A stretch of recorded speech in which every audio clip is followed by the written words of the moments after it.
Unahin, kukunin na natin si Diwata sa likod. Ayan na si Daddy. Kukunin na niya kasi naambon-ambon na rin. Kukunin natin kahit na kumakain pa yan. Sobrang busog na niya yan. Diba? And ang haba ng tali niya.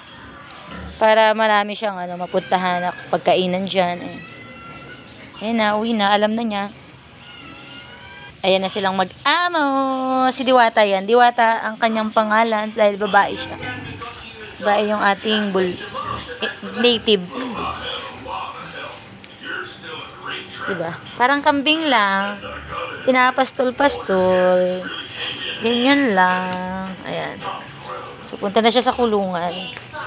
Diba, laki na niya. Taba niya. Oops, mali yung kulungan niya. Ito pala.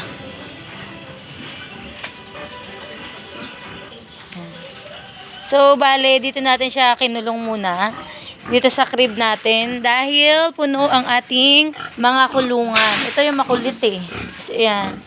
Puno yung mga kulungan natin. Yan, dito yung mga biik naman natin. Yan. And isa naman is meron din nakakulong dito isang native. Nakatali. Ayaw kasi nitong magwayway sa labas. Kaya dyan lang siya sa kulungan.